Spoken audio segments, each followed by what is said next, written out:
প্রতিটি আন্দোলনে নারী প্রত্যক্ষ এবং পরোক্ষভাবে অংশগ্রহণ করেছে। সমাজের নানা পর্যায়ে নারী পুরুষের অসম সামাজিক রাজনৈতিক বাস্তবতা বিদ্যমান থাকলেও দেশমাতৃকার প্রয়োজনে, সার্বভৌমত্বের প্রশ্নে, মুক্তি সংগ্রামে জীবন বাজি রাখার প্রশ্নে নারী ছিল আপোষহীন। সেখানে লিঙ্গ পরিচয় কখনোই নারীর সামনে কোনো প্রতিবন্ধকতা হিসেবে কাজ করেনি। ৭১ এবং ২৪ তার সাক্ষী যে নারী পুরুষ নির্বিশেষে ঐক্যবদ্ধ সংগ্রামী বাংলার আসল ইতিহাস। কিন্তু যখনই সম্মিলিত প্রয়াসে যুদ্ধাবস্থার অবসান ঘটানো হয়েছে, ঠিক তারপরেই আবার নানা শ্রেণী এবং গোষ্ঠীর অপচেষ্টায় নারীকে ঠেলে দেওয়া হয়েছে সেই পূর্ববর্তী অসম বৈষম্যমূলক বন্দোবস্তে। ২০২৪ সালের অভ্যুত্থানের ১৫ই জুলাই ঢাকা বিশ্ববিদ্যালয়ের নারী হলের সকল শিক্ষার্থীরা গেটের তালা ভেঙে আন্দোলনে নেমে এসেছিল। প্রকাশ্য স্লোগানে তারা প্রতিবাদ করেছে স্বৈরাচারের বিরুদ্ধে। তারা ধিক্কার জানিয়েছে সন্ত্রাসী ছাত্রলীগের কাপুরুষত্বের ভূমিকার প্রতি। এরই ধারাবাহিকতায় ১৭ই জুলাই আন্দোলনে নেমে আসা সকল শিক্ষা প্রতিষ্ঠানের নারীদের উপর নারকীয় আক্রমণ চালায় ছাত্রলীগ এবং আওয়ামী লীগ। সারা দেশের মানুষকে এই ঘটনা গভীরভাবে আন্দোলিত করে। বাংলাদেশের সর্বস্তরের মানুষরা স্বৈরাচারের এই আক্রমণের বিরুদ্ধে রাস্তায় নেমে আসে। এরপর ফ্যাসিবাদের বিরুদ্ধে পুরো আন্দোলনে আমরা দেখেছি নারীর সাহসী ভূমিকা।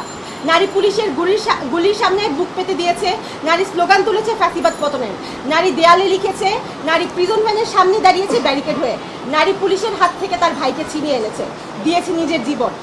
২৪ পরবর্তী এই বাংলাদেশ তাই ফ্যাসিবাদ বিরোধী সকল শক্তি। আত্মত্যাগ এবং আত্মবিসর্জনে পাওয়া এই দেশ গঠনে নারীর দায়িত্ব এবং অধিকার পুরুষেরই সমান। কিন্তু ইতিহাসের ন্যাক্কারজনক পুনরাবৃত্তি আমাদের আজকে আঘাত করছে। উদ্দেশ্যমূলকভাবে, পরিকল্পিতভাবে সামাজিক এবং রাজনৈতিক অঙ্গনকে নারীর জন্য অনিরাপদ করে তোলা হচ্ছে। শারীরিক, মানসিক, সামাজিক, রাজনৈতিক সকল ধরনের হেনস্থা করে নারীর মনোবলকে নষ্ট করে দেওয়া হচ্ছে উদ্দেশ্যপ্রণোদিতভাবে। আমরা দেখছি রাজনৈতিক অঙ্গনে এগিয়ে যাওয়ার পথে যত ধরনের অসহযোগিতা করা সম্ভব সব ধরনের অসহযোগিতার পরিবেশ এখানে সৃষ্টি করা হচ্ছে। এমত অবস্থায় আমরা গভীরভাবে উদ্বেগ প্রকাশ করছি। আমরা উদ্বিগ্ন যে পূর্বের মতো, ইতিহাসের মতো এবারও হয়তো এই অভ্যুত্থান বাংলার সমাজে বিদ্যমান নারী পুরুষের যে বৈষম্য সেটি দূরীকরণে হয়তো ব্যর্থ হবে।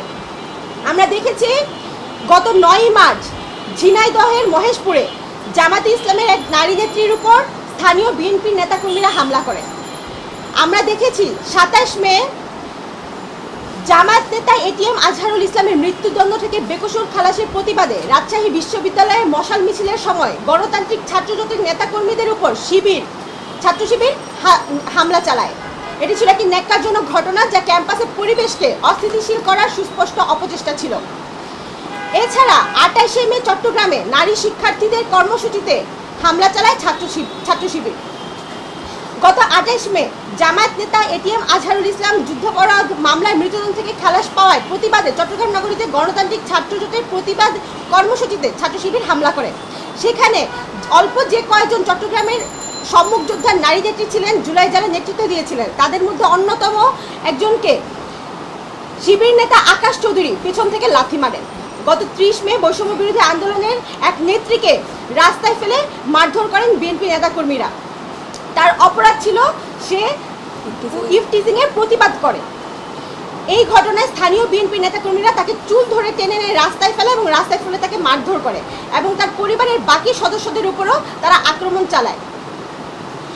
এই সংকটকালে একই সাথে অফলাইনের পাশাপাশি অনলাইনে নারীদেরকে নানাভাবে হেনস্থা করা হচ্ছে।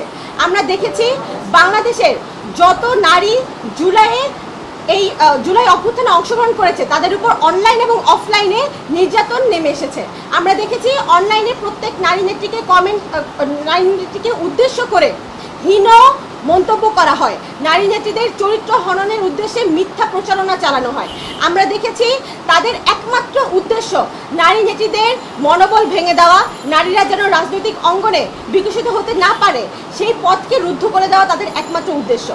এই সংকটকালে আমরা বাংলাদেশ গণতান্ত্রিক ছাত্র সংসদের পক্ষ থেকে বাংলাদেশের সকল নারীর প্রতি ঐক্যের আহ্বান জানাচ্ছি। আমরা আপনাদের আহ্বান জানাচ্ছি দলমতের নির্বিশেষে সকল নারী সহিংসতার বিরুদ্ধে আপনারা প্রতিবাদী ভূমিকায় অবতীর্ণ হন। আমাদের সহযোদ্ধাদের আহ্বান জানাচ্ছি নারীর প্রতি বৈষম্যমূলক হীন প্রচেষ্টার বিরুদ্ধে আমাদের এই যুদ্ধে আপনারাও আমাদের সাথে সামিল হন। সকল রাজনৈতিক দল এবং ছাত্র সংগঠনের প্রতি আমরা আহ্বান জানাচ্ছি, নারীর প্রতি সহিংসতার প্রশ্নে আপনারা জিরো টলারেন্স নীতি অবলম্বন করুন। অপরাধীর রাজনৈতিক পরিচয়ের ঊর্ধ্বে গিয়ে তার বিরুদ্ধে দৃষ্টান্তমূলক সাংগঠনিক ব্যবস্থা গ্রহণ করুন। কোনো নারী নির্যাতনকারী নিপীড়নকারীকে সাংগঠনিক প্রশ্রয় দেওয়া যাবে না। রাষ্ট্রের প্রতি আমাদের আহ্বান থাকবে, আপনারা আপনাদের মেরুদণ্ডকে শক্ত করুন। নারীদের নিরাপত্তা দিতে না পারা সেটা আপনাদের ব্যর্থতা, এবং এই ব্যর্থতার দায় আপনাদেরকে নিতে হবে। আইনি এবং বিচারিক প্রক্রিয়াকে আপনারা জোরদার করুন, অপরাধীর শাস্তি নিশ্চিত করুন। সর্বোপরি বাংলাদেশের আপামর জনতার প্রতি আমাদের আহ্বান, আমাদের স্বপ্নের বাংলাদেশ বিনির্মাণের মূল ভিত্তি হচ্ছে ঐক্য। লিঙ্গ বিভেদ ওই ঐক্য বাস্তবায়নের পথে অন্তরায়।